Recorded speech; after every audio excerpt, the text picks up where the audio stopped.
Hi යාළුවනේ, අද අපි ගේන වෙනස් vlog එකක්. අද අපි ගියේ මාතර දිස්ත්‍රික්කයේ අපිට නම් ඉතාම විශේෂ තැනකට. අපි මොනම සුබ කටයුත්තක් කරන්න මත්තෙන් වුණත් අපි මේ ස්ථානෙට අනිවාර්යයෙන්ම යනවා.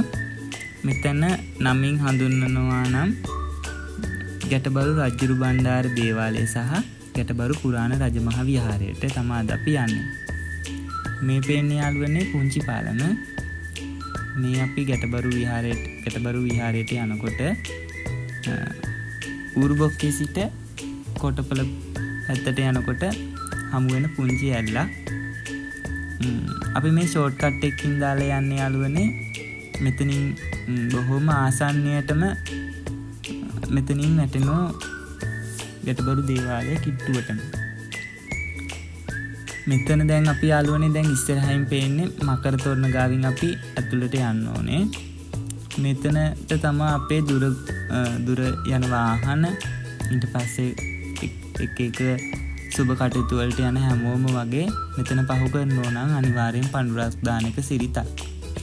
දැන් ඉතින් අපි උඩහට යන්න ආරම්භ කරා. මම මේ ගැටබරු දේවාලය ගැන පුංචි විස්තරයක් කියන්නම් අපි දැනුවත් විදියට ඕගොල්ලොන්ට. මේක ගැන පුරාවෘත්ත කතා ගොඩාක් තියෙනවා යාළුවනේ. මාතර දිස්ත්‍රික්කයේ කොටපල ප්‍රාදේශීය ලේකම් කොට්ටාසයේ කොටපල නගරයට ආබදව ඇති මුහුදු මට්ටමේ සිට අඩි 1500ක් පමණ උසකින් යුතු ගැටබරු කන්දේ මෙම විහාරස්ථානය හා රජුරු බණ්ඩාර දෙවොල පිහිටා තියෙන්නේ. මෙම විහාරය හා දේවාලය පිළිබඳ ඉතා රසවත් පුරාවෘත්ත කතා ගොඩාරියක් තියෙනවා යාළුවනේ. රුහුණේ බටහිර කොටස කත්තරගම දෙවියන් විසින් තම සංඝයාට පැවරූ බවත් එම නිසා රජ්ජුරු බණ්ඩාර දෙවියන් බස්නාහිර දෙවියන් ලෙසද හඳුන්වනු ලබනවා. තවද යාළුවනේ වලගම්බා රජතුමා සම්බන්ධවත් මෙම දේවස්ථානය සමගින් පුරාවෘත්ත කතා රාශියක් තියෙනවා. ඉතින් යාළුවනේ එහෙම රසවත් පුරාවෘත්ත කතා ගොඩාරියක් තියෙනවා. මම හිතන්නේ දන්න අයත් ඇති. දන්න අය ඉන්නෝ නම් පහලින් කමෙන්ට් එකක් දාන්න. දැන් යාළුවනේ අපි දේවස්ථානයේ කිට්ටුවෙන්මයි ඉන්නේ. අද මේ හරියට වැහිබර කාලගුණයක්. දවස සෙනසුරාදා නිසා යාළුවනේ මම හිතන්නේ අද ගොඩක් සෙනග ඇති. ඔන්න ඉතින් පොඩ්ඩක් මූණ පෙන්වන්න ඕන නිසා මූණත් පෙන්නුවා. සෙනසුරාදා දවසට යාළුවනේ පූජා තියන ගොඩාක් කට්ටිය එනවා. විශාල ජනකායක් එනවා. දැන් ඉතින් අපි මල් ගත්තා, හඳුන් කූරු ගත්තා. අපි දැන් උඩහට වඳින්න යන්න තමයි සූදානම් වෙන්නේ. මේ තියෙන්නේ යාළුවනේ ධාතු මන්දිරය. ධාතු මන්දිරය ගාවින් තමයි උඩට යන්න තියෙන්නේ දේවාලය. බෝධින් වහන්සේ චෛත්‍යයට යන තියෙන මේ පඩිපෙළෙන් අපිට ඉස්සෙල්ලාම යනකොට හම්බ වෙන්නේ මගේ දකුණු අත පැත්තෙන් බෝධින් වහන්සේ සහ ඝන දේවාලය. අපි චෛත්‍ය වඳින්න නම් යාළුවනේ මේකේ උඩම මළුවට තමයි චෛත්‍ය පිහිටා තියෙන්නේ. අපි මුලින්ම චෛත්‍ය වැඳලා දේවාලයත් වැඳලා පහළට එමු. ඕගොල්ලොන්ට තව විශේෂ කරුණක් සඳහන් කරන්න ඕනේ යාළුවනේ. අපිත් එක්ක මේ වගේ සුන්දර ඓතිහාසික පෞරාණික තැන් දැක බලා ගන්න ඕගොල්ලෝ ආසයි නම් අපිත් එක්ක දිගටම රැඳී ඉන්න සහ අපේ පේජ් එක ෆලෝ කරන්න. අපේ පේජ් එකට අපි දාන වීඩියෝ වලට කමෙන්ට් කරන්න, ලයික් කරන්න, ෂෙයා කරන්න. තව කෙනෙකුට දැක බලා ගන්න ෂෙයා කරන්න අනිවාර්යයෙන්ම. මේ තියෙන යාළුවනේ මම ඔයගොල්ලන්ට පෙන්නන්නම් පෞරාණික මල් දෝවන පොකුණ. මේ ස්ථානයට කාසි දානවා හුඟක් බැතිමතුන්. අද සෙනසුරාදා දවසක් නිසා යාළුවනේ ගොඩාක් කට්ටිය ඉන්නවා මෙතන. විවිධ හේතුන් මත මෙතනට එක තමන්ගේ බලාපොරොත්තු සඵල කරගන්න ගොඩාක් අය මෙතනට එනවා. මේ දේවස්ථානයට එනවා. මං හිතන්නේ නම කියද්දිම ගොඩාක් අය දන්න තැනක් ගැටබරු රජුරු බණ්ඩාර දේවාලය. නොදන්න කෙනෙක් නොමැති තරම්. දැන් යාළුවනේ අපි දේවාල භූමියට කිට්ටු වුණා. විශේෂ දෙයක් තියෙනවා යාළුවනේ. විශේෂ දේ තමයි මෙතන පිහිටා තියෙන්නේ. දේවස්ථානයේ විශේෂයෙන් පිහිටා තියෙන්නේ දේවස්ථානය සහ විහාර මන්දිරය තියෙනවා මෙතන ඉදිරිපස. දේවස්ථානයේ පිහිටා තියෙන විශාල කළු ගලක් යට. අපි දේවස්ථානයේ ඇතුළේ නම් යාළුවනේ ඔයගොල්ලන්ට පෙන්වන්නේ. ඒක පෙන්වන එක හොඳ නෑ කියලා හිතුන නිසා අනිවාර්යෙන් ඔයගොල්ලෝ ඒක ඇවිල්ලා දැක බලා ගන්න ඕන තැනක්. අනිවාර්යෙන් එන්න. වරක් හෝ පැමිණිය යුතුම තැනක් කියලා අපි හිතනවා. අපි ඉස්සෙල්ලාම චෛත්‍යයට යන නිසා චෛත්‍යයට ගිහින් එනකොට දේවස්ථානයට එමු. මෙතනත් යාළුවනේ මහායාන සම්ප්‍රදායට අනුව වගේ පුංචි බුදු පිළිම වහන්සේ නමක් තැන්පත් කරලා තියෙනවා. එතනත් සිත නිවන ලස්සනම ලස්සන ස්ථානයක්. මෙතන තවත් ලස්සන ස්ථානයක් තියෙනවා යාළුවනේ. එන ගමන් එක පෙන්වන්න. දැන් අපි මේ උඩහට යන්නේ චෛත්‍ය වඳින්න. ඒ ගමන් තවත් ලස්සන ස්ථානයක් තියෙනවා. ඒකත් පෙන්වන්නම් ඔයගොල්ලන්ට.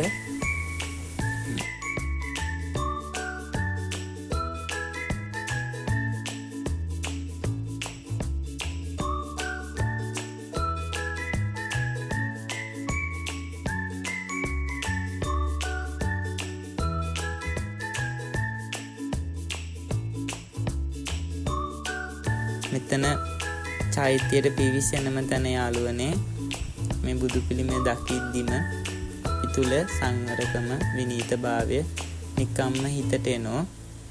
ඒතරම් හිත නිවෙනවා මේ ස්ථානයට.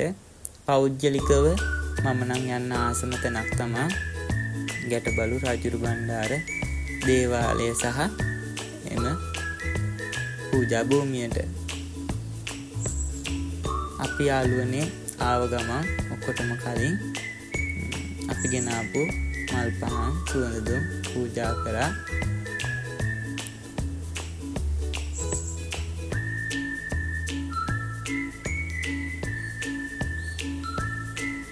සහ අපි මේ හැම දෙයක් එක්කම පුංචි ප්‍රාර්ථනාවක් එකතු කරා. අපි මේ කරන ලස්සන වැඩේ තව තවත් ලස්සන වෙන්න නම් අපේ page එක තව තවත් ෆලෝස්ලා වැඩි වෙලා අපි කරන වීඩියෝ වෛරල් වෙලා යාළුවන් අතරට මේක තව තවත් ගිහිල්ලා අපි මේ කරන හොඳ වැඩේ සාර්ථක වෙන්න කියලා අපි පුංචි ප්‍රාර්ථනාවකුත් කරා. අපි හිතන ඔය ප්‍රාර්ථනාව සාර්ථක වෙන්න ඕගොල්ලොන්ගේ උපරිම සහයෝගය ලැබෙයි කියලා. දැන් ඉතින් අපි ඔක්කොටම කලින් නිදහසේ වැඳ පුදාගෙන පහලට යන්න තමයි හදන්නේ. පහලක් තියෙනවා ලස්සනම ලස්සන ස්ථානයක්. හිත නිවන, හිතේ තියෙන සෑම ප්‍රශ්නයක්ම එක තප්පර කීපයකට හෝ නිවන්න පුළුවන් ස්ථානයක් නම් මෙන්න මේ ස්ථානය තමයි. මෙතන නම් ළමයි දිව්‍ය ලෝකයක් වගේ තනිකරම අපේ ස්වභාවික පරිසරයෙන්ම වටවිච්ච ස්ථානයක් තමයි මේ ස්ථානය. ඒක විඳ ගන්න නම් ඒ අත්දැකීම ලබා ගන්න නම් ළමයි මම හිතන්නේ අනිවාර්යෙන්ම ඕගොල්ලෝ ගැටබරු රජුරු බණ්ඩාර දේවාලයට සහ එම විහාරයට පැමිණිය යුතුමයි. මේ පේන සුන්දර පරිසරය අපේ හිතේ තියෙන ප්‍රශ්න මම හිතන්නේ එක එක සිතිවිලි ඒව හැම දෙයක්ම තුරන් කරලා හිතට පුදුමාකාර සැනසීමක් ලැබෙනවා ළමයි. ඒක නම් පුදුම සහනයක්. මිනිස්සු විදිහට අපි එක එක දේවල් එක්ක පොරබදින මිනිස්සු. මම හිතන්නේ එහෙම මිනිස්සුන්ට මාසයට එක වතාවක් හෝ මේ වගේ තමන්ගේ හිත නිවෙන තැනක් හමු විය යුතුමයි. ඇහැ ගැටිය යුතුමයි කියලා මම හිතනවා. මෙතනදිත් අපි ඉතින් කාලය ගෙවන්න ආසම තැනක් මේ ස්ථානයට ආවහම මේ ස්ථානයේ ළඟදි තමයි යාළුවනේ හදලා ඉවර වුණේ, වැඩ ඉවර වුණේ සම්පූර්ණම. තවත් ওই චාරිත්‍රයක් තමයි මේ ස්ථානයට ආවහම, මේ දේවාලයට, මේ පූජා භූමියට ආවහම ඝන්ටාරේ නාද කරනවා හුඟක් අය. ඉතින් අපිත් නාද කරා. දැන් ඉතින් අපි පහලට යනවා. උඩහ වැඳ පුදලා ඉවර වෙලා අපි පහලට යනවා. මම අර ලස්සන තැනක් එන ගමන් පෙන්නන්නම් කියපු ස්ථානය තමයි මේ. මෙතනත් පුංචි විහාරයක්. බුදු පිළිම වහන්සේලා කීප නමක්ම වැඩ හිඳින තැන. මෙතනත් මා ලස්සනයි ළමයි. මෙතනත් මේ අලුතෙන් නිර්මාණය වූ තැනක්.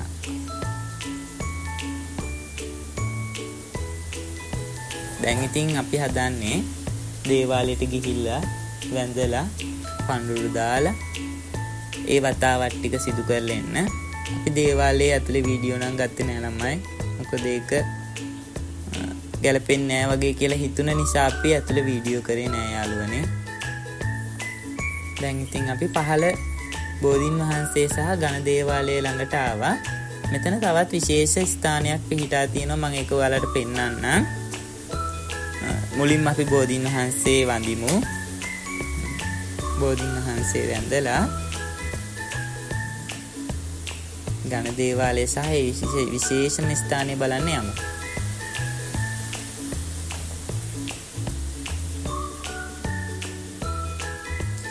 මම හිතන්නේ අද සෙනසුරාදා දිනයක් නිසා ඝන දේවාලයේ විශාල සෙනගක් හිටිය ළමයි පූජා තියන්න ආපු අය.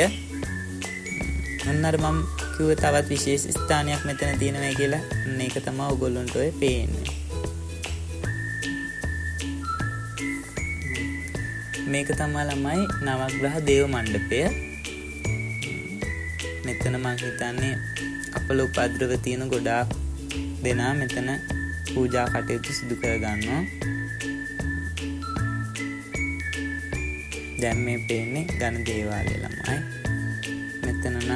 මෙතනත් අපිට ලොකු වීඩියෝ එකක් ගන්න බෑ. මෙතන ගොඩාක් සෙනග ඉන්න නිසා පුංචි විදිහට පෙන්වන්න. දැන් අපි පහලට ආව ළමයි. මේ අපි එන තැනම තියෙන පුංචි කොන්ට් එකක්. ඉතින් එතන සාමාන්‍යයෙන් විශාල මාළු ඉන්නවා. දැන් ඔය පේන්නේ ළමයි උඩහ දේවස්ථානයේ ඉඩ කඩ මදි නිසා පුද පූජා කටයුතු වලට පහළ තමයි මේ දේවල් සිද්ධ වෙන්නේ. ඒ සිද්ධ වෙන ස්ථානය තමයි මේ ඔයාලට පේන්නේ. මෙදා නම් ළමයි සෑහෙන සෙනගක් හිටියා මේ ස්ථානේ. අපිට ඕගොල්ලොන්ට මේ ස්ථානේ හරියටම පෙන්වන්න බැරි වෙයි. නමුත් පුංචිවට හරි අපි පෙන්වන්න උත්සාහයක් ගන්නම්. මෙතන හිටපු සෙනග වැඩිම නිසා අපිට මේක පෙන්වන්න විදිහක් නැහැ. ඔයගොල්ලන්ට පුංචියට හරි පෙන්වන්න ඕන නිසා මේව පොඩි වීඩියෝ එකක් අපි ගත්තා. එහෙනම් යාළුවනේ අදට අපේ vlog එක ඉවරයි. මම නැවත වාරයක් කියනවා මේ වගේ ලස්සන තැන්, ඓතිහාසික තැන් දැක බලා ගන්න ආසයි නම් එකතු වෙන්න අපිත් එක්ක travel with nature. එහෙනම් අදට ගිහින් එන්නම් ඔයාලට රජ්ජුරු බණ්ඩාර දෙවියන්ගේ පිහිටයි.